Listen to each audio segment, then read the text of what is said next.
Hi everyone, welcome to Next Level Studies. So in today's video we will discuss DU JAT 2014 actual paper solutions. So 2019, 2018, 2017, 2016, 2015 इन सब के previous year solutions आपको हमारे channel पे मिल जाएंगे.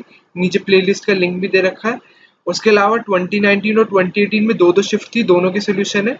लेकिन बाकी के पेपर 2017, 2016 और 2015 और आज का जो पेपर हम डिस्कस करेंगे 2014, इन सब में सिंगल शिफ्ट का पेपर ही अवेलेबल है.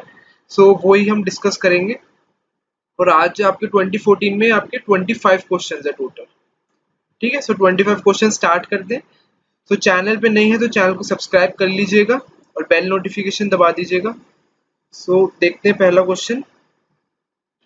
First question is which of the following statements is true for all the sets A B सी.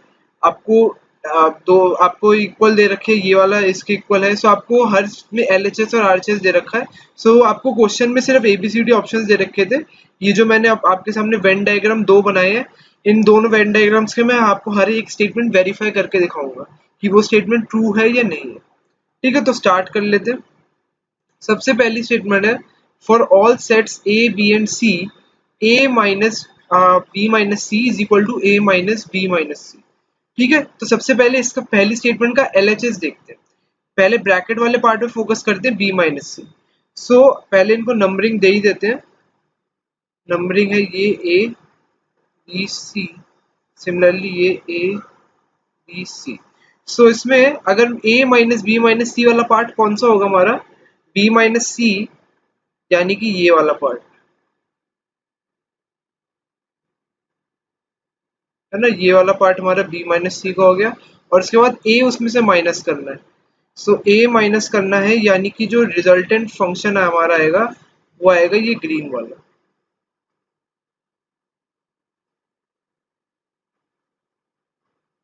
ठीक है, ये ग्रीन वाला पार्ट जो है ये A minus B minus C है. और जो RHS है, RHS देख लो A minus B minus C. RHS में पहले ब्रैकेट देखो A minus B. So A minus B कौन सा पार्ट होगा हमारा, जो मैं ब्लू से मार्क कर रहा हूँ, ये वाला पार्ट होगा हमारा A माइनस B. ठीक है, और उसके बाद हमें उसमें से C माइनस करना है. तो C अगर जो हमें माइनस करना है वो वाला पार्ट हो जाएगा हमारा ये जो मैं ग्रीन से मार्क कर रहा हूँ. सो अगर मैं LHS, ये वाला पार्ट मेरा LHS था और ये RHS था, इन दोनों को कंपेयर करते हैं अगर हम, सो कौन से पार्ट का डिफरेंस आ रहा है, ये वाला पार्ट. ये वाला पार्ट इसमें है लेकिन इसमें नहीं है. ठीक है, ये रेड से मार्क कर रहा हूँ वो LHS में है लेकिन RHS में वो नहीं आएगा. इसका मीनिंग ये दोनों इक्वल नहीं है. दूसरा ऑप्शन है, दूसरा ऑप्शन के लिए दोबारा इसको रिमूव कर देते हैं.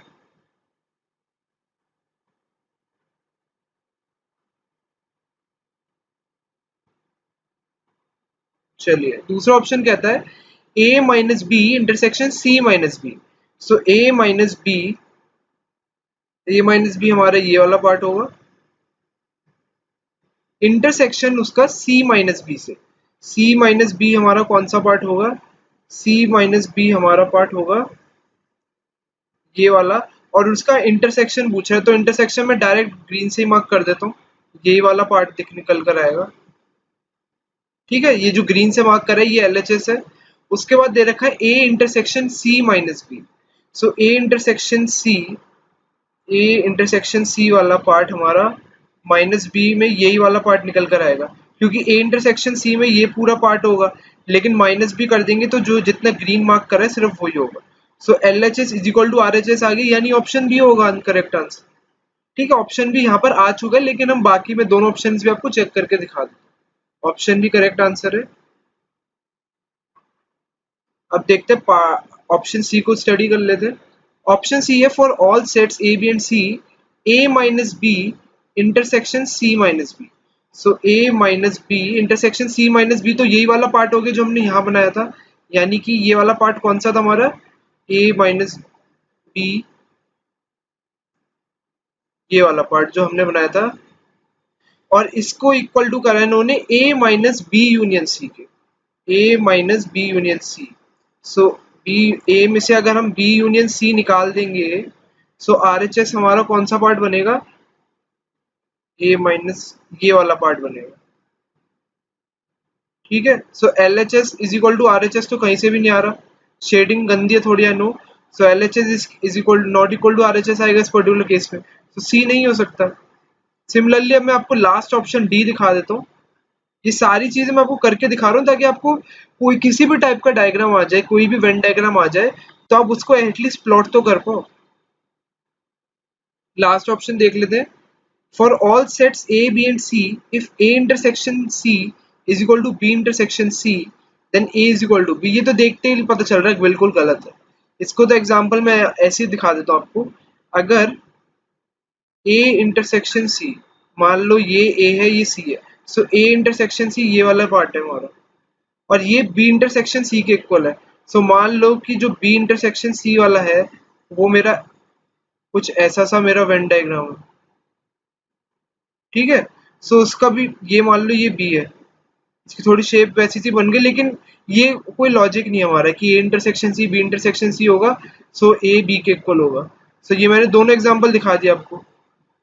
सो ये बिल्कुल गलत चीज है। वेन डायग्राम जरूरी नहीं कि सर्कल ही बने, हमारा वेन डायग्राम कैसा भी बन सकता है। सो ये बिल्कुल गलत ऑप्शन है। सो ऑप्शन डी तो हो ही नहीं सकता, ना सी हो सकता है, अब दिखा दी नहीं हो सकता है। Option B would be the correct answer. I hope आपको क्लियर हो गया होगा, आपको बी पे रुक जाना था, सी और डी तो मैंने बस आपको कंफर्मेशन के लिए बताया। नेक्स्ट पे चलते हैं। Which of the following statements is true? Every function from set A to set B is a relation. Her function relation होता है, बिल्कुल सही है। Every relation from set A to set B is a function, ये बात तो बिल्कुल गलत है। जो रिलेशन फंक्शन की बेसिक डेफिनेशन क्या होता है? फंक्शन वो रिलेशन, हम रिलेशन उस फंक्शन को कहते हैं जिसकी यूनिक इमेज हो। सो ऐसा हो नहीं सकता कि all functions are relation but all relations are not function. ठीक है, सो ऑप्शन ए सही होगा, बी गलत होगा। Some relations are function and some functions are not relations, so ये भी गलत है। सारे फंक्शंस तो रिलेशन होते ही होते हैं, सो सी भी गलत है। Only one to one functions are relation, ये तो गलत है, क्योंकि only one to one functions are relation, ये तो गलत है। ऑल फंक्शंस आर रिलेशन होता तो मैं इसको सही मानता। सो ऑप्शन डी भी गलत है, सो ऑप्शन ए सही है बिल्कुल। ठीक है, इसमें तो कुछ था नहीं। Let A is equal to C D E and B is equal to A B C D, determine the sets contained in power set of B minus A. तो पहले बी माइनस ए लिख लेते सेट। B minus A set क्या होगा हमारा, B में से ए वाले एलिमेंट्स निकाल लेंगे सी डी, तो सी और डी निकल जाएगा, तो बी माइनस ए आएगा A comma B. So sets contained in power set of B minus A. So अगर इसमें दो सेट्स हैं तो पावर सेट्स में 2 की पावर 2 होगा। जितने भी आपके एलिमेंट्स होते हैं सेट में, मेन सेट में, पावर सेट में 2 की पावर होता है। सो 2 स्क्वायर यानी कि 4 सेट्स होने चाहिए पावर सेट में। सो 4 सेट कौन से ऑप्शन में, सिर्फ ऑप्शन बी में। उनको देखना है तो देख लो, ए बी से यही बनेगा, एक ये सेट इटसेल्फ होगा। एक अगर ए ले लेंगे एक बी ले लेंगे, और फाइ तो हर सेट के साथ आता ही है, सो फाइ तो हो रहेगा ही, सो ऑप्शन बी हो जाएगा। So this question says which of the following statements is false? If 2 belongs to A union B implies that if 2 belongs not belongs to A then 2 belongs to B. बिल्कुल सही है, क्यों? क्योंकि अगर 2 जो है A यूनियन B को belong करता है, यानी A यूनियन B का मीनिंग क्या है कि या तो 2 A को बिलोंग करता है या B को बिलोंग करता है, A और B। और इसमें दे रखा है 2 A को बिलोंग नहीं करता, सो 2 B को ही बिलोंग करेगा, ऑब्वियस सी बात है, क्योंकि A और B में 2 इंक्लूडेड है। सो अगर 2 A में नहीं है सो 2 B में ही होगा, ऑब्वियस सी बात है। ऑप्शन ए बिल्कुल सही है। सो ये आंसर नहीं हो सकता क्योंकि फॉल्स स्टेटमेंट हमसे पूछी है। ऑप्शन बी है 2, 3 कंटेन्ड और equal to A, means implies that 2 belongs to A and 3 belongs to A। ये भी सही है बिल्कुल, क्योंकि आपका ये इसका सबसेट है 2, 3, सो 2 belongs to A and 3 belongs to A, बिल्कुल सही है। सो ये भी आंसर नहीं हो सकता। सी पर आते हैं। A intersection B is a superset or equal to 2, 3।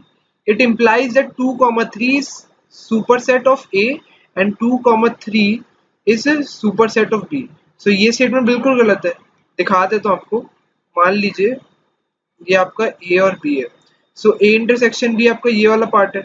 सो इसमें इन्होंने बोल रखा है A intersection B is a superset of 2, 3, यानी कि 2, 3 शेडेड पार्ट में आएगा।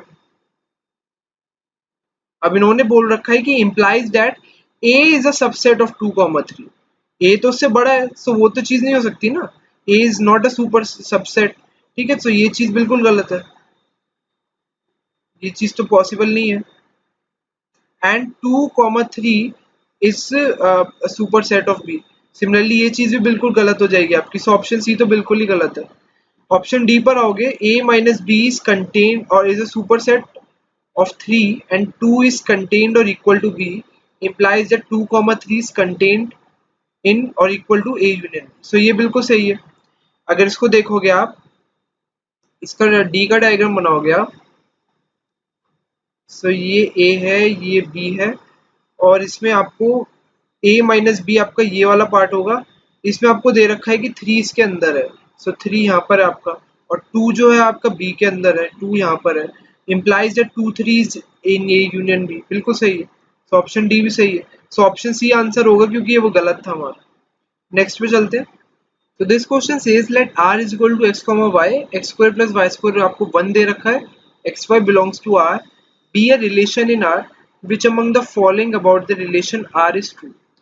सो X square plus Y square 1 के इक्वल है, तो साफ दिख रहा है रिफ्लेक्सिव नहीं हो सकता। क्यों? क्योंकि आपका ये पूरा एक्स कॉमा वाई दोनों आपका रियल फंक्शन, रियल वैल्यूज पे डिफाइंड है, सो हर रियल वैल्यू के लिए रिफ्लेक्सिव नहीं हो सकता। यानी कि एक्स कॉमा एक्स यानी कि मैं कोई भी रियल नंबर ले लूँ, अगर इसमें सेटिस्फाई कराऊँ तो नहीं होगा, सिर्फ सिंगल वैल्यूज ही आएंगी, सो रिफ्लेक्सिव तो बिल्कुल नहीं हो सकता। क्योंकि अगर मैं X square plus X square is equal to 1 करता हूँ तो 2x² की वैल्यू आएगी 1, या फिर एक्स स्क्वायर की वैल्यू आ रही है हाफ, यानी कि ये सिर्फ प्लस माइनस 1/√2 के लिए सेटिस्फाई करेगा, बाकी रियल वैल्यूज के लिए नहीं होगा, तो रिफ्लेक्सिव नहीं हो सकता। सिमेट्रिक देख लेते हैं। सिमेट्रिक में ये है कि अगर एक्स वाई बिलोंग करता है, सो वाई एक्स पे चेक करने क्या वो करेगा, और वो बिल्कुल करेगा, क्योंकि दिख रहा है हमें X square plus Y square अगर 1 के इक्वल है, तो Y square plus X square भी तो 1 के इक्वल होगा, सो इसका मीनिंग है रिलेशन आपका रिफ्लेक्सिव तो होगा। और उसके बाद अब एक यहाँ पर अगर आपने देख रहे रिफ्लेक्सिव पे क्रॉस कर दिया और सिमेट्रिक है, तो ऑप्शन बी ही आंसर हो सकता है, क्योंकि ट्रांजिटिव और सिमेट्रिक अलग चीजें होती हैं। इक्विवेलेंस तब होगा अगर रिफ्लेक्सिव होता, सो ऑप्शन बी यहाँ पे टिक करके आप आगे बढ़ सकते हैं क्वेश्चन। लेकिन मैं फिर भी आपको बता देता हूँ, ट्रांजिटिव जो है वो होगा कि नहीं वो देख लेते हैं। अगर X square plus Y square 1 के इक्वल है, और अगर मैं मान रहा हूँ कि वाई जेड भी बिलोंग करता है, so y square plus Z square 1 के इक्वल होना चाहिए। और ट्रांजिटिविटी के लिए क्या कंडीशन होती है कि अगर एक्स वाई और वाई जेड बिलोंग कर रहे हैं, सो एक्स कॉमा जेड भी करना चाहिए, तभी वो ट्रांजिटिव होगा। सो उसको इन दोनों से कंपेयर करूंगा मैं, सो इन दोनों इक्वेशन से को माइनस करूंगा तो मेरे पास आएगा x square minus z square is equal to, इन दोनों को माइनस करेंगे तो x square minus z square is equal to 0 आएगा। सो यहाँ से तो x square is equal to z square आ रहा है, सो ये वाली इक्वेशन एक्स कॉमा जेड वाली मेरी सेटिस्फाई नहीं होने वाली है, सो ट्रांजिटिव भी है, नहीं होगा। ठीक है, X square plus Z square is equal to 1 आना चाहिए, वो नहीं आएगा, सो ट्रांजिटिव भी नहीं होगा, only symmetric would be the answer. Next पे चलते हैं। What is the meaning of complement in set theory? ये बहुत इजी क्वेश्चन है। All the elements in universal set that are not identical. बिल्कुल गलत। A set of well defined elements that do not belong to universal set, that do not well defined elements ऐसा तो नहीं होता है। Option C, all the elements of a universal set that do not belong to any subset of it. हाँ ये सही है, जो किसी भी सबसेट में उसके सबसेट में बिलोंग नहीं करते। ठीक है, या मान लीजिए आपने बी ले लिया, तो बी के किसी भी सबसेट में बी कॉम्प्लीमेंट नहीं आना चाहिए, तो बिल्कुल सही है। Option D, a set of elements that are negative of element. Negative की तो बात ही नहीं हो रही, हम कॉम्प्लीमेंट की बात कर रहे हैं, तो सी बिल्कुल सही आंसर होगा। विच among the following is true regarding the differential equation? तो ये डिफरेंशियल इक्वेशन है, linear and not separable, not linear and not separable, both separable and linear, separable but not linear. सबसे पहले लीनियर का मीनिंग पता होना चाहिए। लीनियर का मीनिंग क्या है कि आपका जो डेरिवेटिव है, चाहे वो फर्स्ट ऑर्डर डेरिवेटिव है या फिर सेकंड ऑर्डर डेरिवेटिव है, लीनियर का मीनिंग है कि डेरिवेटिव जो भी आपका फर्स्ट ऑर्डर या सेकंड ऑर्डर, उसकी डिग्री 1 होनी चाहिए। यानी कि अगर आपकी डिफरेंशियल इक्वेशन में d square y by D x square दे रखा है, तो उसकी डिग्री 1 होनी चाहिए। अगर आपको 2 दे रखा है तो वो लीनियर डिफरेंशियल इक्वेशन नहीं है, वो आपकी क्वाड्रेटिक डिफरेंशियल इक्वेशन बन जाएगी। ठीक है। सिमिलरली अगर आपको D cube Y by D x square आपको डिफरेंशियल इक्वेशन में, तो अगर वो 1 होगा, अगर उसकी डिग्री पावर 1 है, तब हम कह सकते हैं वो लीनियर डिफरेंशियल इक्वेशन। अगर 2 होगा तो ये नहीं होगी, ये होगी। ठीक है। लीनियर का मतलब ये होता है डेरिवेटिव की डिग्री 1 होनी चाहिए। सो यहाँ पे देखेंगे D Y by D X की डिग्री 1 है, सो इसका मीनिंग है ये इक्वेशन तो लीनियर है। सो लीनियर वाले हमारे कौन से ऑप्शन है? ऑप्शन ए है और ऑप्शन सी है। अब हमें देखना है सेपरेबल। सेपरेबल का मीनिंग क्या होता है कि हम सारे एक्स और सारे वाई के एलिमेंट्स को अलग कर सकते हैं या नहीं कर सकते। सो वो देख लेते हैं इस इक्वेशन को, क्या हम कर सकते हैं। देखने से तो लग रहा है e की power x dx by D Y is equal to, मैं रीअरेंज करके लिख रहा हूँ, X square Y minus 4y। So e की power x dx by D Y, यहाँ पे हम ले लेते हैं y comma, X square minus 4। अब इसको लिखेंगे दोबारा, सो उसको ऐसे लिख सकते हैं y dy is equal to e की power x upon X square minus 4 dx। ठीक है, सही लिखा है ना मैंने। ई वाई डी वाई आपका यहाँ पर आ जाएगा e की power x x square minus 4 upon dx। सही है। सो आपने देखा हमने सारे वेरिएबल्स सेपरेट कर दिए, y सारा y आपका यहाँ पर आ गया, सारा x आपका यहाँ पर आ गया, तो सेपरेबल है। सो ये सेपरेबल भी होगी और लीनियर तो है ही। So linear option C would be the right answer, both separable and linear. I hope आपको क्वेश्चन अच्छा लगा होगा। Two planes are perpendicular to one another. One of them contains vector A and B and another contains vector C and D. Then A cross B का dot product है C cross D से। अब आपको दे रखा दो planes आपके जो हैं वो आपके परपेंडिकुलर है। ठीक है, ये दोनों परपेंडिकुलर है एक दूसरे के। ये प्लेन 1 ले लो, ये प्लेन 2 ले लो। इसमें जो वेक्टर है इसमें A और B वेक्टर है और इसमें जो है आपका C और D वेक्टर है इन दोनों। ठीक है।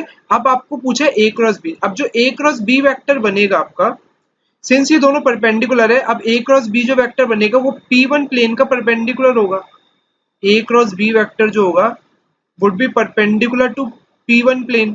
सिमिलरली जो C क्रॉस D वेक्टर आपका बनेगा that would be again perpendicular to P2 plane. जिस जिस प्लेन के वो वेक्टर्स हैं C क्रॉस D आपका परपेंडिकुलर होगा। अब आपसे पूछा इन दोनों का dot product, a cross B vector dot C cross D.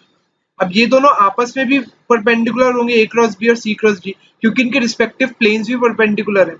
सो उसका मीनिंग है अब जब भी डॉट प्रोडक्ट कर रहे हैं हम, सो डॉट प्रोडक्ट का मीनिंग है हम कॉस थीटा निकाल रहे हैं और ये परपेंडिकुलर वेक्टर्स है, तो कॉस थीटा में थीटा की वैल्यू क्या होगी 90 और कॉस 90 होता है आपका 0, यानी कि इन दोनों का डॉट प्रोडक्ट होगा आपका 0। So 0 would be the right answer, option C. Next पे चलते हैं। A, B, C and are vectors, then A dot B plus C into A plus B plus C is equal to. Okay, इसको expand कर लेते हैं। expand करते हैं so ये बनेगा A वेक्टर और आपकी डिस्ट्रीब्यूटिव प्रॉपर्टी वेक्टर की लगाते हैं, so ये बनेगा आपका, पहले B को मैं सबसे A plus B plus C से मल्टीप्लाई कर दूंगा, so ये BA plus B B plus आपका बनेगा बी वेक्टर सी से मल्टीप्लाई होगा, प्लस आपका बनेगा सी वेक्टर ए से मल्टीप्लाई होगा। ये सॉरी आपको सारे क्रॉस है, मैं क्रॉस लगाना भूल गया, ये हर जगह आपको क्रॉस आएगा। ठीक है, ये क्रॉस प्रोडक्ट होगा, वो मैंने गलती से लिख दिया, plus B vector cross B vector cross C vector, plus अब ये सी वेक्टर को जो है सबका सबसे क्रॉस प्रोडक्ट होगा इसका, C vector into A vector plus C vector into D vector plus C vector into C vector. ठीक है, ये मैंने क्या करा है, सारी चीजों को ओपन कर दी, ये जो पूरा था इसको पूरा ओपन कर दिया डिस्ट्रीब्यूटिव प्रॉपर्टी से। अब आपको पता है कौन कौन सी चीजें जीरो हो जाएंगी, B cross B vector zero हो जाएगा, है ना, B cross B vector zero हो जाएगा। सिमिलरली आपका कौन सा जीरो हो जाएगा, सी क्रॉस सी, ये भी जीरो हो जाएगा। तो चीजें क्या बचेगी आपके सामने, ए वेक्टर डॉट आपका बचेगा B vector cross A vector plus B vector cross C vector plus B vector plus C, आपके सी वेक्टर होगा आपका यहाँ पे C vector cross A vector plus C vector cross B vector. ठीक है, अब इसमें से क्या कैंसिल होता हुआ दिख रहा है आपको? अब इसमें से कैंसिल होता हुआ साफ दिख रहा है ये वाला और ये वाला। क्यों? क्योंकि अगर मैं ये वाला वेक्टर जो सी क्रॉस बी, इसको मैं माइनस बी क्रॉस सी लिख सकता हूँ। जैसे मैं इसको कम्यूटेटिव नहीं होता है ना, क्रॉस प्रोडक्ट आपका कम्यूटेटिव नहीं होता है। सो सी क्रॉस बी को अगर मैं बी क्रॉस सी में करूंगा सो इसका डायरेक्शन चेंज हो जाएगा, ये माइनस साइन आ जाएगा यहाँ पे। सो इसलिए ये दोनों कैंसिल हो जाएंगे। सो अल्टीमेटली जो बचेगा वो बचेगा आपका ये B vector cross A vector plus C vector cross A vector. So ये आपका बचेगा। अब इसमें आपको अगर अब डॉट प्रोडक्ट है, डॉट प्रोडक्ट में दोनों में अंदर ले जाऊंगा सो ये बचेगा A vector dot B vector cross A vector plus A vector dot C vector cross A vector. अब आपको प्रॉपर्टी पता होनी चाहिए कि आपका जब भी ट्रिपल प्रोडक्ट ऑफ वेक्टर्स होता है, जिसको हम ये कहते हैं, ये किसके इक्वल होता है? इसको ए डॉट बी क्रॉस सी के इक्वल होता है। और इसके अलावा हम इसके अरेंजमेंट भी कर सकते हैं, ये B dot C cross A के भी इक्वल होता है। सिमिलरली ये C dot A cross B के इक्वल भी होता है। ठीक है, ये चीज याद होनी चाहिए, आपको पता होनी चाहिए बिल्कुल। ठीक है, याद क्यों होनी चाहिए? पता ही होनी चाहिए, एग्जाम दे रहे हैं आप ड्यू जैट का तो। सो इस पर्टिकुलर केस में आप अगर इसको रीअरेंज करें, A dot B cross A, अगर मैं इसको ऐसे लिखूं, इस वाली फॉर्म में लिखूं, सो मैं ए क्रॉस ए को एक साथ मल्टीप्लाई करना चाहता हूँ। यानी कि ये एक तरीके से मेरा ए है और ये ए वेक्टर यहाँ पे सी है। सो मैं सी क्रॉस ए चाहता हूँ, तो सी क्रॉस ए के लिए ये वाला वेक्टर बन जाएगा B vector dot A cross A cross A इसलिए चाहता हूँ ताकि वहां जीरो बन जाएगा। सिमिलरली यहाँ पर भी आपका बन जाएगा सी डॉट ए क्रॉस ए। सो ये वाली वैल्यू अगेन जीरो आ गया, ये वाली वैल्यू अगेन जीरो आ गया। So zero plus zero, answer आ गया आपका zero, which is option A. ठीक है, आई होप क्वेश्चन सबको क्लियर हो गया होगा। कोई डाउट है तो नीचे बता सकते हैं, जब मैंने कुछ गलती करी हो तो वो भी बता सकते हैं। The planes 2x plus y plus pz is equal to 0 and x plus 2y minus 2z is equal to 0 are perpendicular to each other. What is the value of constant p? So जब भी दो planes आपके perpendicular होते हैं, सो मान लीजिए ये आपका a1x plus b1y plus c1z is equal to 0 पहला प्लेन है, और a2x प्लस b2y, y1 नहीं है, प्लस c2z आपका 0 के इक्वल है। ये दो प्लेन्स की इक्वेशन है। सो अगर ये दोनों परपेंडिकुलर होते हैं तो क्या कंडीशन होती है? a1 a2 plus b1 b2 plus आपका c1 c2 जो होता है वो 0 के इक्वल होता है। ये बेसिक अजम्पशन क्या है? ये आपको आइडेंटिटी पता होनी चाहिए है ना, जब भी दो प्लेन परपेंडिकुलर होते हैं बस उसका यूज करेंगे। a1 a2 में देखेंगे तो a1 2 है आपका और a2 आपका 1 होगा, क्योंकि इसको 1x लिख सकते हैं। सो यहाँ पे 2,1 आ जाएगा। प्लस b1 b2 देखेंगे तो b1 आपका 1 है और b2 आपका 2 है। सो यहाँ पे भी 1 इंटू 2 आ जाएगा। प्लस c1 c2 देखे तो p है और -2 है। So p into -2 is equal to 0। So यहाँ से आ जाएगा आपका 2 plus 2 minus 2p equal to 0, या फिर 2p आपका 4 के इक्वल आ जाएगा, या p आपका 2 के इक्वल आ जाएगा, विच इज ऑप्शन ए। नेक्स्ट पे चलते हैं। A plane meets the coordinate axis at point A, B and C. PQR is the centroid of the triangle ABC. What is the equation of the plane? Okay. So सबसे पहले आपको ये पता है कि a plane meets the coordinate axis at point A, B and C. यानी कि जो A पॉइंट होगा, अब वो एक्स एक्सिस कोऑर्डिनेट एक्सिस से मिल रहा है, तो ए के कोऑर्डिनेट्स आपका ये होंगे a, 0, 0। सिमिलरली बी पे मीट कर रहा है कोऑर्डिनेट एक्सिस पे, यानी कि बी आपका वाई एक्सिस पे होगा, सो इसके कोऑर्डिनेट 0 b 0 मान लेते हैं। सिमिलरली जो आपका सी के कोऑर्डिनेट्स होंगे, सिंस वो आपका जेड एक्सिस पे है, सो सी के कोऑर्डिनेट्स आपके 0, 0, c होंगे। ठीक है, ये तो एबीसी के कोऑर्डिनेट्स हो गए। अब मुझे दे रखा है P Q R is the centroid of triangle A B C. अब centroid of triangle A B C है, सो इसका मीनिंग क्या होगा कि P की वैल्यू जो मेरी A की वैल्यू है वो मेरी इक्वल आएगी 3P के, फिर उसी के अकॉर्डिंग B की वैल्यू इक्वल आएगी 3Q के, और C की वैल्यू मेरी इक्वल आएगी 3R के। ठीक है, ये चीजें निकाल ली हमने, A B C की वैल्यू निकाल ली हमने। अब आपकी इक्वेशन ऑफ प्लेन पूछी है उसने। इक्वेशन ऑफ प्लेन क्या होता है आपका, x by A plus Y by B plus Z by C is equal to 1। अब a की वैल्यू 3p है, b की वैल्यू 3q, c की वैल्यू 3r। सो बस पुट कर देंगे। सो यहाँ पे a की जगह आपका 3p आ जाएगा, b की जगह आपका 3q आ जाएगा, और z की जगह आपका 3r आ जाएगा। c की जगह आपका a की जगह 3p आ जाएगा, b की जगह 3q एंड c की जगह 3r। ये 1 के इक्वल है। सो 3 तीनों में से कॉमन लेके मैं ऊपर भेज दूंगा। सो ये बनेगा x by p plus y by q plus z by r is equal to 3। So ये बन गई हमारी equation of plane x by p plus y by q plus z by r is equal to 3, which is option A. ठीक है, ये direct आपको ये result भी पता होना चाहिए। कभी बार डायरेक्ट क्वेश्चन आते हैं तो पूरा सॉल्व करा है मैंने, डायरेक्ट रिजल्ट पता होना चाहिए। अगर सेंट्रॉइड के कोऑर्डिनेट्स आपको दे रखे हैं और आपको ऐसी कंडीशन दे रखी है कि एबीसी कोऑर्डिनेट एक्सिस पे, तो सीधा ये डायरेक्ट रिजल्ट याद होना चाहिए आपको। 3 तो रहेगा ही आपको, और नीचे आपके सिर्फ सेंट्रॉइड के कोऑर्डिनेट्स हैं। आई होप सबको यहाँ तक क्लियर होगा। नेक्स्ट पे चलते हैं। आई की पावर आयोटा की पावर 2012।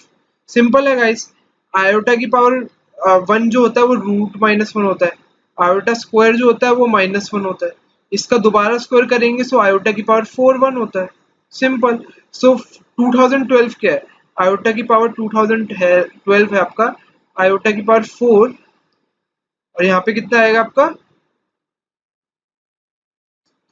303 आएगा ना, सॉरी 303 नहीं आएगा, आपका आएगा 503। ठीक है, 503 आएगा आपका 2012। सो इसका मीनिंग क्या है कि 1 की power 503 which is equal to 1। ठीक है, सो कुछ भी नहीं था इस क्वेश्चन में। ये क्वेश्चन तो मतलब बहुत ही बेसिक था। इतनी बेसिक तो कॉम्प्लेक्स नंबर्स की नॉलेज आपको होनी ही चाहिए। ठीक है गाइस, नेक्स्ट पे चलते हैं। This question is if y is a function of t is the solution of differential equation 1 plus t dy by dt minus ty is equal to 1 and y0 is -1, then y1 is equal to।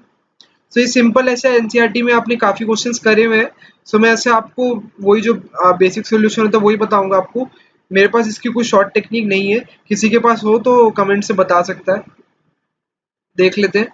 तो सबसे पहले equation को लिखें अगर properly, सो ये है 1 plus T D Y by D T minus T Y is equal to 1, और इसको लिखें दोबारा से, ये बनेगा D Y by D T minus T upon 1 plus T into Y आपका आएगा इज इक्वल टू 1।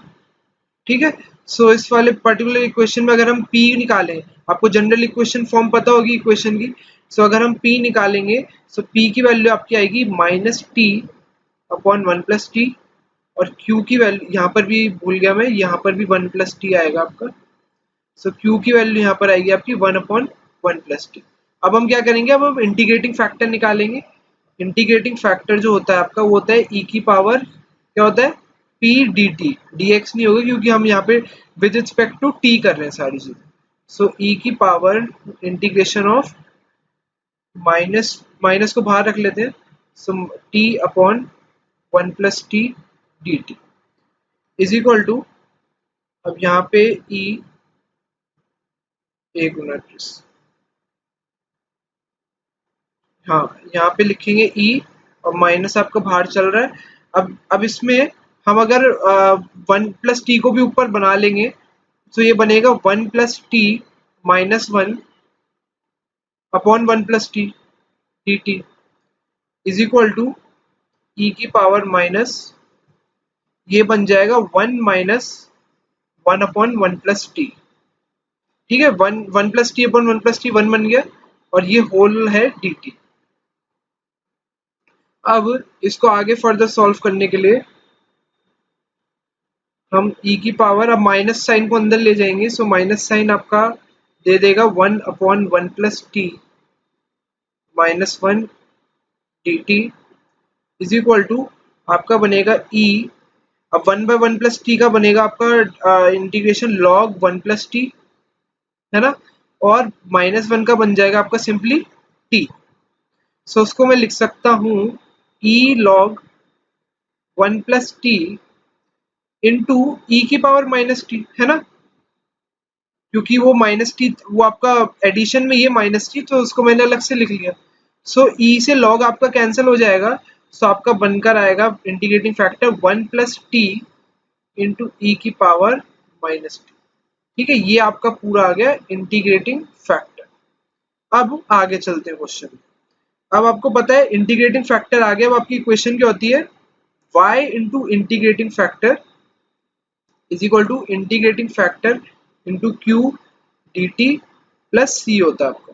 सो वही चीज करेंगे, y इंटू इंटीग्रेटिंग फैक्टर है हमारा 1 प्लस टी इंटू ई की power minus T is equal to integrating factor में आपका 1 प्लस टी इंटू ई की पावर माइनस टी, और आपका q की वैल्यू है, q की वैल्यू मैंने लिखी थी यहाँ पे जो कि है 1/1 plus T, so into 1/1 plus T D T plus C. So इससे ये आपका कैंसिल हो गया, और e की पावर माइनस टी का जब इंटीग्रेशन करेंगे सो वो क्या आएगा आपका माइनस ऑफ e की पावर माइनस टी। सो इसको अगर मैं यहाँ दोबारा ही लिख देता हूँ, y इंटू 1 प्लस टी की पावर y प्लस e की power minus T is equal to minus of e की power minus T plus C. ठीक है, आई होप सबको यहाँ तक क्लियर हो गया होगा। अब क्वेश्चन में क्या दे रखा है कि y 0 पे वैल्यू -1 होती है, यानी कि जब, इसका मीनिंग क्या है कि जब t की वैल्यू 0 होगी सो y की वैल्यू -1 होगी। बस इसमें पुट कर दो इस पूरी इक्वेशन में।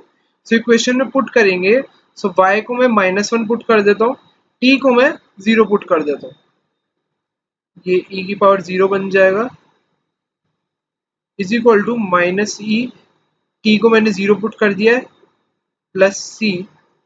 ठीक है, सो यहाँ पर अब ये बन जाएगा -1, 1 प्लस 0 1 बनेगा, ई की पावर 0 1 आएगा, -1 इज इक्वल टू ई की पावर 0 दोबारा 1 देगा, सो ये -1 प्लस सी, तो सी की वैल्यू 0 आ जाएगी। ठीक है, -1 से -1 कैंसिल, सी की वैल्यू 0 आ जाएगी, यानी कि ये पार्ट तो खत्म ही हो गया हमारा। अब आगे क्वेश्चन देखते हैं।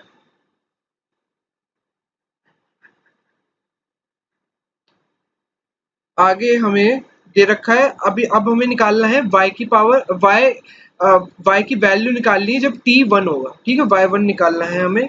सो इक्वेशन को दोबारा लिखेंगे, अब इसमें c की वैल्यू 0 तो c को हटा देंगे, सो ये आएगा y into 1 plus T E की power minus T is equal to minus E की पावर माइनस टी, या फिर ये e की पावर माइनस टी उधर जाएगा, सो ये बनेगा y इंटू 1 प्लस टी, ये कैंसिल हो जाएगा, इज इक्वल टू -1 बन जाएगा, या फिर y की वैल्यू आ जाएगी -1/1 प्लस टी, और t हमें दे रखा है 1। सो अब मैं t को 1 पुट करूंगा, y t is equal to 1 put करेंगे, सो आएगा -1/1 plus 1 is equal to -1/2, which is the answer option D. ठीक है, इसका कोई शॉर्टकट आप लोगों को पता होगा तो बताइएगा मेरे को कमेंट्स में। इसका आंसर होगा ऑप्शन डी -1/2। नेक्स्ट पे चलते हैं। The number u different from the 1 is a solution of z cube is equal to 1. Find the value of determinant. So simple सा क्वेश्चन है, इन वाले क्वेश्चन में जनरली आपकी आइडेंटिटी यूज होती है आगे जाके a minus A cube minus B cube वाली। ठीक है, is equal to a minus B A square plus B square plus A B वाली। सो ये क्वेश्चन बहुत टिपिकल क्वेश्चन होते हैं आपके, आगे आप और एग्जाम्स देंगे या फिर थोड़ा और चीजें पढ़ेंगे तो ये क्वेश्चन बहुत कॉमन हो जाएंगे, और आप सीधा ही ऐसे क्वेश्चन देख के आंसर ये मार्क करें, 0 मार्क करें। बता देता हूँ, अगर अब ये इस वैल्यू को, इस डिटर्मिनेंट की वैल्यू निकालनी, अब ये दे रखा है कि जो u है सोल्यूशन है z cube is equal to 1 का, यानी कि जो z cube is equal to 1 है u इसको सेटिस्फाई करता है, यानी कि u cube is equal to 1 भी एक सोल्यूशन है। इस चीज को याद रखिएगा। अब क्वेश्चन पे आ जाते हैं। अब क्वेश्चन में अब आप देखेंगे, अगर सारे सारे आप कॉलम्स को ऐड करेंगे तो सबका सम 1 + u आएगा। सो मैं यही करता हूँ, C1 goes to C1 plus C2 plus C3 कर देते हैं। सो ये बनेगा 1 + u+u²। सिमिलरली यहाँ पे बनेगा 1 + u+u², 1 + u+u², u² u² 1 1। अब क्या क्या कॉमन निकल रहा है, अगर देखोगे तो C1 से आपका ये वाला पार्ट कॉमन निकल रहा है। C1 के तीनों में आपका 1 + u+u² कॉमन निकल जाएगा। उसके अलावा C2 में u कॉमन निकल रहा है, आपका तीनों में u कॉमन निकलेगा।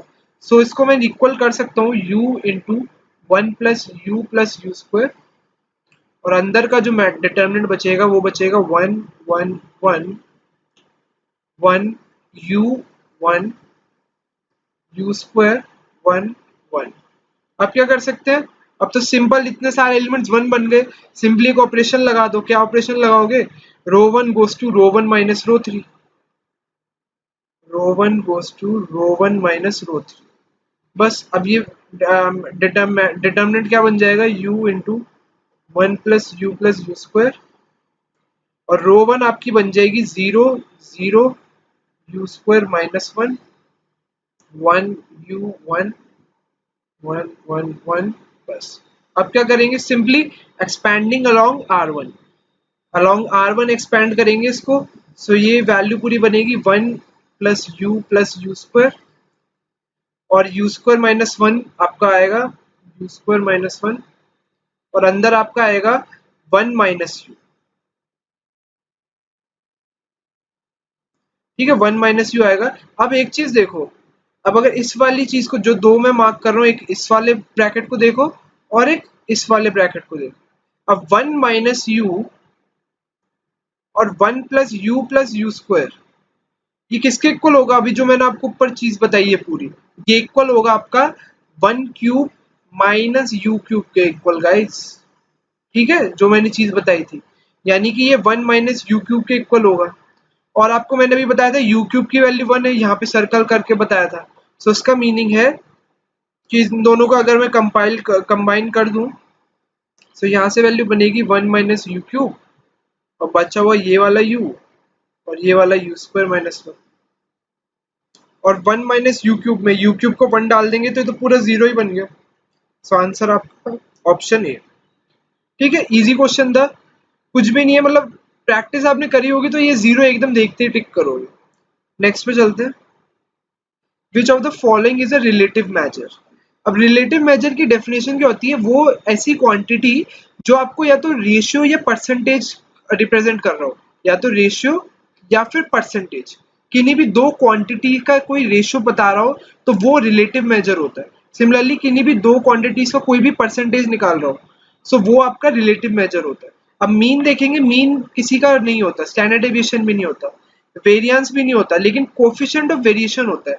ये आपका क्या होता है, स्टैंडर्ड डेविएशन अपॉन मीन। सो ये दो क्वांटिटीज का आपका रेशियो होता है। सो रिलेटिव मेजर होगा आपका C, option C would be the right answer. ठीक है, दो जो मेजर क्वांटिटीज है, स्टैंडर्ड डेविएशन अपॉन मीन, इसलिए कोफिशिएंट ऑफ वेरिएशन होगा आपका रिलेटिव मेजर, और कोई ऑप्शन हो ही नहीं सकता। What is the possible probability of getting exactly 2 heads with 4 coin tosses? अब आपको पता है कि जब एक कॉइन टॉस होता है तो कितने आउटकम होते हैं, 2⁻1 2। जब 4 कॉइन टॉस होंगे, सो आउटकम्स कितने होंगे आपके टोटल, 2⁻4। सिंपल, 2⁻4 आपका कितना होता है, 16, 16 आउटकम्स होंगे आपके। अब आपको चाहिए एग्जैक्टली 2 हेड्स, मतलब आप 4 बार उछाल रहे हो और आपको 4 में से सिर्फ 2 बार हेड चाहिए। सो ऑप्शन आंसर क्या होगा, 4c2। सिंपल, 4 में से अगर 2 बार मुझे चाहिए तो 4c2 विच इज 6। तो 16 में से 6 केसेस होंगे जिसमें मेरा 2 2 बार आएगा एग्जैक्टली। सो आंसर क्या होगा, 6/16। बहुत से लोग क्या करते हैं, इसमें कॉम्बिनेशन बनाने शुरू कर देते हैं कि पहला कॉम्बिनेशन HHH होगा, उसके बाद ऐसे सारे कॉम्बिनेशन लिख के लास्ट ये कॉम्बिनेशन होगा, फिर काउंटिंग कर लेंगे किस किस में 2 2 आ रहे हैं। लेकिन गाइस जब थोड़ा सा PNC आता है आपको तो यूज करो ना उसका, टीएनसी मतलब ये थोड़ी ना कि इसको सिर्फ एनसीईआरटी में पढ़ ले, यूज नहीं करना है। आउटकम्स देखो, टोटल आउटकम्स कितने होते हैं, हमारी जो रिक्वायर्ड चीज है उसको निकालो, 6 होता है, सो आंसर होगा 6/16 विच is option A. Out of 7 consonants and 4 vowels, how many words of 3 consonants and 2 vowels can be formed? तो 7 में से 3 कॉन्सोनेंट्स चुनने तो 7C3। सिमिलरली आपको 4 में से 2 वॉवल चुनने 4C2। अब ये तो हमारे वर्ड्स आ गए कि ये, और इसमें पूछे कितने वर्ड्स फॉर्म हो सकते हैं। सो वो जो वर्ड्स आएंगे, जो 5 लेटर का आपका वर्ड्स बनेगा, 3 कॉन्सोनेंट 2 वॉवल्स का, वो आपस में भी तो अरेंज हो सकता है। सो आपस में इसके लेटर्स अरेंज हो सकते हैं, सो इनटू 5 फैक्टोरियल। ठीक है, इसको कैलकुलेट कर लेते हैं। सो ये बनेगा आपका 7 इंटू 6 इंटू 5, 7C3 निकाल रहा हूँ, upon 3 factorial which is 6, into 4C2 आपका 6 ही होता है, इंटू 5 फैक्टोरियल आपका 120 होता है।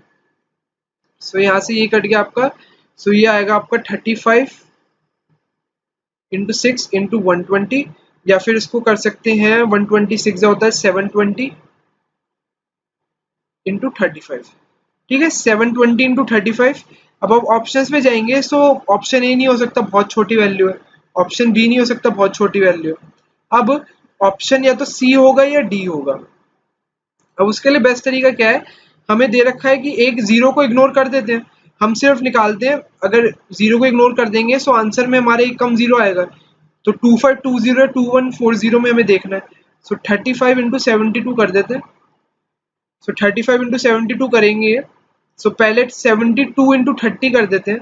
सो ये बनेगा 2160, और 72 इंटू 5 होता है हमारा 360। सो ये बनेगा आपका 2520। सो 2520 यानी option C would be the correct answer.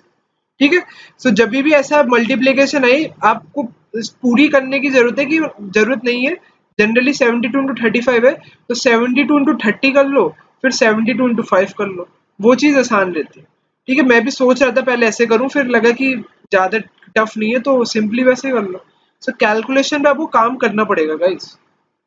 ठीक है, कैलकुलेशन आपको बहुत आगे काम आएगी, अगर आप आगे एमबीए का सोचते हैं या फिर कोई भी ऐसा एग्जाम, एप्टीट्यूड एग्जाम देते हैं, तो वहाँ पे कैलकुलेशन तो आपको हमेशा काम आएगी। सो कैलकुलेशन स्किल्स अपने अच्छे से करिए। ठीक है, नेक्स्ट पे चलते हैं। What is the probability of 53 Sundays in a leap year? 53 Sundays in a leap year. अब आपके जनरली एक जो ऑर्डिनरी ईयर होता है, उसमें आपके 52 वीक्स प्लस 1 ऑड डे होता है। अब जो आपका लीप ईयर होता है, वो स्पेशल केस होता है, उसमें आपके 52 वीक्स प्लस 2 ऑड डेज होते हैं। ठीक है, अब 52 वीक्स है, यानी कि आपका संडे 52 बार तो आने ही आना है, 52 बार तो आने ही आना है। लेकिन अब जो 2 ऑड डेज हैं वो क्या क्या हो सकते हैं, वो या तो संडे मंडे हो सकते हैं, या मंडे ट्यूसडे हो सकते हैं, या ट्यूसडे वेडनेसडे हो सकते हैं, या वेडनेसडे थर्सडे हो सकते हैं, या थर्सडे फ्राइडे हो सकता है, या फ्राइडे सैटरडे हो सकता है, या आपका सैटरडे संडे हो सकता है। सो कितने केसेस होंगे, 7 केसेस। ये गिनने की भी जरूरत नहीं, क्योंकि अब यहाँ से देखोगे आपने संडे से शुरू करा सैटरडे तक आए, या मंडे से शुरू करते तो संडे तक जाते। सो ये टोटल 7 केसेस है, टोटल 7 पॉसिबिलिटीज है। जो 2 ऑड डेज बचेंगे ना हमारे पास एक्स्ट्रा, वो ये पॉसिबल हो सकते हैं, या तो संडे मंडे होगा, ये होगा, ये होगा। अब हमें पूछे कि संडेज कितने हो सकते हैं, तो संडे कौन से में आ रहा है, एक तो इसमें आ रहा है और एक इसमें आ रहा है। सो 2 केसेस होंगे जब आपका संडे संडे होगा, तो 52 की जगह आपके 53 संडे हो जाएंगे लीप ईयर में। सो 2/7 would be the right answer, which is option D. ठीक है, आई होप सबको क्लियर हो गया होगा यहाँ तक। नेक्स्ट पे चलते हैं। A student's marks were wrongly entered as 83 instead of 63. Due to that, the average marks for the class got increased by half the number of students in the classes. अब एक तरीका तो एक लंबा तरीका है कि आप इक्वेशन बना के सॉल्व करो कि टोटल नंबर टोटल सम मान लो s ले लो, फिर -63 + 83 करके उससे करो, उससे भी हो जाएगा, ज्यादा टाइम नहीं लगेगा। लेकिन डायरेक्ट चीज देखो ना, अब एक डायरेक्ट चीज क्या है कि 83 उसके नंबर गलती से लिख दिए गए थे और एक्चुअल में उसके 63 थे। ठीक है, और उसकी वजह से पूरी क्लास का एवरेज जो है हाफ ऑफ बढ़ गया। मतलब हर स्टूडेंट में के नाम मार्क्स में हाफ ऑफ जुड़ गए, जितने भी स्टूडेंट्स थे सबके मार्क्स में हाफ ऑफ जुड़ गए। सो उसका मीनिंग क्या हुआ कि half into number of students, जितना भी स्टूडेंट्स है हर स्टूडेंट के मार्क्स में हाफ ऑफ जुड़ा है, तभी तो आपका एवरेज हाफ मार्क्स से बढ़ा है। So half into number of students is equal to आपका 20 होगा, क्योंकि 20 से आपका एक स्टूडेंट का गलत था तो 20 का इंक्रीज था उसका। सो 20 का इंक्रीज जस्टिफाई होगा जब हाफ हाफ मल्टीप्लाई करेंगे total number of students. So x की वैल्यू आ जाएगी 40। ठीक है, ऑप्शन सी। ठीक है, दोबारा समझा देता हूँ। देखिए, अब आपने को पता है कि स्टूडेंट के नंबर ज्यादा चढ़ गए, ठीक है, 83 उसको लिख दिया गलती से। अब 83 लिख दिया है, इसका मीनिंग जो हमारा टोटल था, टोटल जो भी था हमारा टोटल 20 से बढ़ चुका है। ठीक है, 20 से बढ़ चुका है। अब ये जो 20 बढ़ा है, ये हर स्टूडेंट के मार्क्स में हाफ ऑफ बढ़ा है। ये 20 जो आया है, ये हर स्टूडेंट का हाफ ऑफ बढ़ा है। और कितने स्टूडेंट से एक्स मान लेते हैं, सो हाफ इंटू एक्स 20 के बराबर होगा, इसलिए मैंने एक्स की वैल्यू निकाल ली 40, यानी कि 40 स्टूडेंट्स के मार्क्स में हाफ ऑफ जुड़े हैं। सो एक्स हमारा 40 हो जाएगा, यानी कि टोटल स्टूडेंट्स 40। आई होप सबको क्लियर हुआ होगा। नेक्स्ट पे चलते हैं। So this question says the square of number is decrease by 50, this value is twice the original number, find the numbers. So इसको तो ऑप्शन से ही कर लेते हैं। अगर हम ऑप्शंस को देखेंगे तो आप देखोगे कि 5 तो बहुत जगह आ रहा है। सो हम 5 पे चेक नहीं करेंगे, क्योंकि वो अगर 5 आ भी गया तो हमें फिर दोबारा चेक करना पड़ जाएगा अगला ऑप्शन अगला। सो हम -3 पे देख लेते हैं। जो भी अलग नंबर जैसे -3, 10, 7, 8, 3, इन पे चेक कर लो। 7 या 8 में से एक में। सो -3 पे चेक करते हो तो -3 का स्क्वायर क्या आपका 9। अब 9 को 15 से डिक्रीज करके दिया गया तो -6। अब ये दे रखा है कि this number is twice the original number. So -6 जो है -3 का ट्वाइस है। सो यानी कि ऑप्शन ए होगा बिल्कुल आंसर। चेक आगे करने की जरूरत ही नहीं है गाइस, क्योंकि -3 पे कंडीशन सेटिस्फाई हो गई और -3 एक ही जगह। सो बिल्कुल सही आंसर है हमारा ऑप्शन है। बाकी भी चेक करना कर सकते हो, कोई आपको आपको कोई मतलब एक्स्ट्रा मार्क्स उसके नहीं मिलने वाले। If the equation of two diameters are x minus y is equal to 5 and 2x plus y is equal to 4 and the radius is 5, which of the following is the equation of the circle? बस simply इसमें क्या करोगे, इसमें पहले दोनों को intersect करवा के वो निकाल लो रेडियस सेंटर के कोऑर्डिनेट्स। एक है x minus y is equal to 5 और एक है 2x plus y is equal to 4। ठीक है, रेडियस भी दे रखा, सारी चीजें दे रखी है, बस हमें चेक करना है। सो यहाँ से 3x की वैल्यू 9 आ जाएगी, इनको ऐड करने पे x की वैल्यू 3 आ जाएगी और y की वैल्यू साफ दिख रहा है आपकी आएगी -8। ठीक है, यहाँ पे पुट करेंगे 3, तो 3 -8 आप नहीं, y की वैल्यू आपके -8 आ जाएगी, -8 आएगी ना, 3 -2 आएगी, सॉरी, y की वैल्यू आपकी आएगी -2। ठीक है, x की वैल्यू 3 आ गई, y की वैल्यू -2 आ गई। अब ये सेंटर के कोऑर्डिनेट्स है, यानी कि जो मेरी इक्वेशन होगी वो होगी x -3 का होल स्क्वायर प्लस y +2 का whole square is equal to r का स्क्वायर, जो कि है 5। तो r 5 है तो यहाँ पर होगा 25। बस इसको सॉल्व करके देख लो कौन सा ऑप्शन है, ABCD।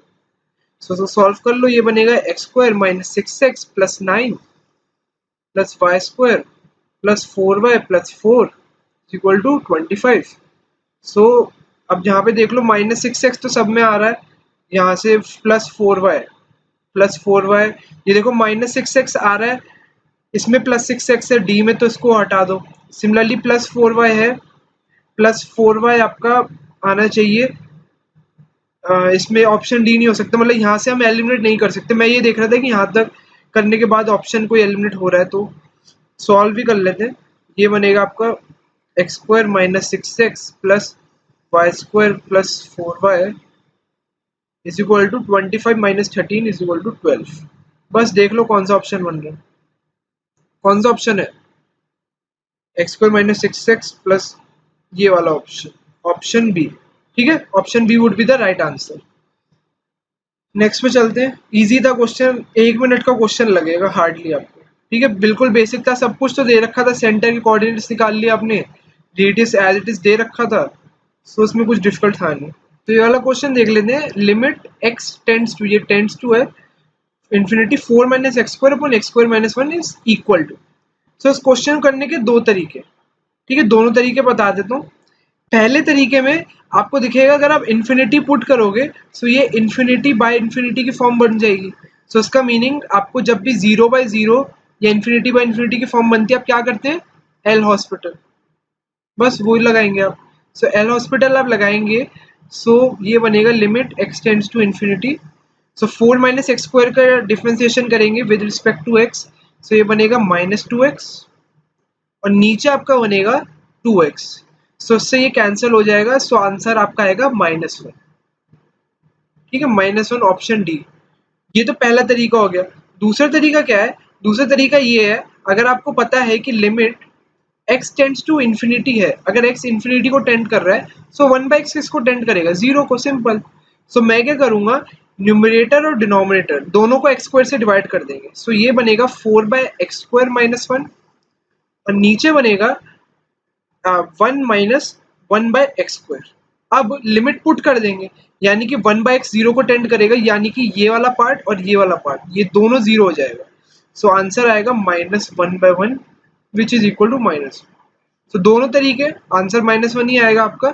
आपको कौन सा पसंद है, एल हॉस्पिटल लगाना पसंद है वो उससे कर लो, या फिर थोड़ा सा क्वेश्चन मॉडिफाई करने की अच्छा लगता है तो उससे कर लो। ठीक है, नेक्स्ट पे चलते हैं। What is the derivative of y is equal to L N, ये आपका लॉगरिथम है ऑफ sin h 2x। तो sin h 2x से साफ दिख रहा है, इसको डेरिवेट करोगे तो पहले 1/sin h 2x बनेगा, 1/sin h 2x बनेगा, फिर इसका डेरिवेटिव होगा, सो वो बनेगा आपका cos h 2x। अब ऑप्शंस पे चले जाओ, कौन से ऑप्शन में आपको cot h 2x दे रखा है, क्योंकि यहाँ पे sin h है, यहाँ पे cos h है। सो कौन सा ऑप्शन है जहाँ पे आपको cot h 2x दे रखा है, ऑप्शन बी ही है। यहाँ पे इनवर्स दे रखा नहीं हो सकता, यहाँ पे कोसेक h है, ये भी नहीं हो सकता, यहाँ पे 1/sin h है, ये भी नहीं हो सकता। ऑप्शन बी होगा, और जो ये 2 है, ये 2 आया है 2x को डिफरेंशिएट करके, सो ऑप्शन बी होगा। ठीक है, पूरा सॉल्व करना है, या पूरा मैं करवा नहीं रहा हूँ आपको, ये बेसिक सी चीज़ है, आपको खुद इन पे एफर्ट डालना चाहिए। नेक्स्ट पे देखते हैं। So this question says if x is the greatest integer not greater than x, then limit x tends to 1/x, और उस अंदर आपका greatest integer function of x है, ब्रैकेट्स में दे रखा है। सो ये वाला क्वेश्चन में मेरे को थोड़ा डाउट है कि इसका आंसर करेक्ट क्या होगा। पहली बात तो ये क्वेश्चन में ही मेरे को डाउट लग रहा है थोड़ा, x टेंड्स टू 1/x और उसके बाद आपका फंक्शन है ये।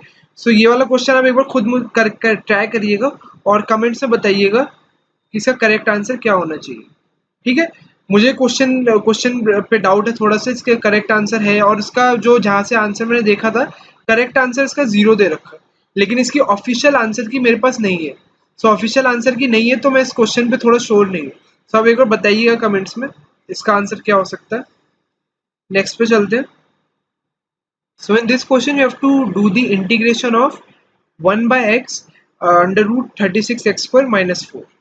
सो इस पर्टिकुलर क्वेश्चन में अगर हम ऑप्शंस पे चले जाएं तो ये क्वेश्चन ऑप्शन से बहुत इजीली हो जाएगा, देख लो। क्योंकि अगर हम जाएंगे sec इनवर्स 3x, तो sec इनवर्स x का आपको डेरिवेटिव पता होना चाहिए गाइस। sec इनवर्स x का डेरिवेटिव क्या होता है आपका, वो होता है आपका √1/x x² - 1। ठीक है, ये चीजें बिल्कुल बेसिक सी पता होनी चाहिए। ठीक है, क्योंकि एग्जाम में ही आप निकालने बैठ सकते हो तो बहुत टाइम लग जाएगा। ये चीज़ बिल्कुल डिराइव करी जा सकती है, लेकिन डिराइव करने में टाइम बहुत लग जाएगा। लेकिन अगर आपको डायरेक्ट रिजल्ट्स पता होंगे तो चीज़ें आसान हो जाती है। सो एक sec इनवर्स 3x दे रखा है, sec इनवर्स 3x आपको इस ऑप्शन में भी, सी में भी है, ये माइनस एक्स्ट्रा आ गया। उसके अलावा sin 3x तो हो नहीं सकता, क्योंकि sin 3x का तो आपको पता है डेरिवेटिव cos 3x होता है। सो ऑप्शन बी तो बिल्कुल नहीं हो सकता। सो और ऑप्शन डी में sin इनवर्स 3x है। सो हम ऑप्शन सेक इनवर्स पे ट्राई कर लेते हैं, उसके बाद sin इनवर्स पे आएंगे, क्योंकि सेक इनवर्स दो ऑप्शन है। तो उसके लिए पहले ऑप्शन ए पे ट्राई करते हैं कि 3 sec इनवर्स 3x का डेरिवेटिव क्या होगा। अगर इसका डेरिवेटिव करके ये आ गया जो हमारा क्वेश्चन है, तो इसका मीनिंग आंसर सही है, क्योंकि या तो आप इस पूरे फंक्शन का इंटीग्रेशन कर लो, या फिर ऑप्शन जो दे रखा है उसको डेरिवेट कर लो, आंसर आ जाएगा आपका। ठीक है, तो 3 sec इनवर्स 3x का हमें क्या निकालना है, डेरिवेटिव। सो डेरिवेट करते हैं इसको। सो 3 बाहर रखता हूं मैं, तो sec इनवर्स 3x। सो सेक इनवर्स 3x को डेरिवेट करेंगे, सो ये आएगा आपका 3x और अंदर आपका आएगा 3x का स्क्वायर माइनस 1, सो ये आएगा 9x स्क्वायर माइनस 1 और फिर 3x का डेरिवेटिव विच इज 3। सो यहाँ पर भी आपका एक और 3 आ जाएगा, एक 3 तो ऑलरेडी था और एक 3 आपका यहाँ पर भी आ जाएगा। सो आंसर आपका बनेगा, और एक 3 यहाँ से कैंसिल भी हो जाएगा आपका। सो आंसर नेट बनेगा आपका 3/x under root of 9x square minus 1। So ये वाला अब आप इसको कंपेयर करोगे अगर आप अपने क्वेश्चन से, सो क्वेश्चन में आपको कुछ भी मिसिंग तो लगेगा ही, क्योंकि नीचे आपका डिनोमिनेटर में 36x स्क्वायर माइनस 1 है। अगर मैं इस 3 को 1/3 भी बना देता हूँ डिनोमिनेटर में ले जाके, सो ये अंदर मल्टीप्लाई नहीं हो पाएगा, सो ये ऑप्शन नहीं हो सकता। लेकिन ये काफी सिमिलर है ऑप्शन ए से। सो मैं अगर 3 की जगह हाफ पुट कर देता हूँ, यानी कि यहाँ पे 3 की जगह अगर मैं हाफ पुट कर देता हूँ, सो आंसर मेरा बन जाएगा 1/2x under root of 9x square minus 1। ठीक है, यहाँ पे बस ये कांस्टेंट 3 की जगह मैंने हाफ से रिप्लेस कर दिया, क्योंकि और कुछ इसमें चेंज था नहीं। सो इसको हाफ से रिप्लेस कर दूंगा मैं, सो 2 अंदर चला जाएगा मेरा, सो 2 अंदर जाएगा तो वो 4 बन जाएगा, ये बनेगा x 36x स्क्वायर माइनस 4। अब देखो दोनों को, यही बन गया आपका, तो ऑप्शन क्या होगा? Option C would be the correct answer. Half sec inverse 3x plus C would be the right answer. ठीक है, अगर आप इसको पूरा अच्छे से इंटीग्रेट करते, मतलब इसको अगर यहाँ से चलते कि पूरा इंटीग्रेशन करते तो उसमें टाइम लग जाता है गाइस। लेकिन इसमें है कि अगर आप ऑप्शंस को डेरिवेट करके देख लो आसानी से, तो आंसर जल्दी आ जाता है, क्विकली आ जाता है। सो विद दिस गाइस हमारा 2014 के सॉल्यूशंस भी कंप्लीट हो चुके हैं। बाकी सारे प्रीवियस ईयर भी आप देख लीजिएगा बिल्कुल, एंड चैनल पे नए हैं तो चैनल को सब्सक्राइब कर लीजिएगा, and do visit our playlist section, उस पर काफ़ी सारा फ्री कंटेंट है, free मॉक्स, 100 question series, exam analysis, उसके अलावा बहुत सारे मिनी टेस्ट हैं, आपके स्ट्रैटेजीज हैं। सो प्लेलिस्ट जरूर विजिट करिएगा। So that's it guides, next video में मिलते हैं। Thank you for watching.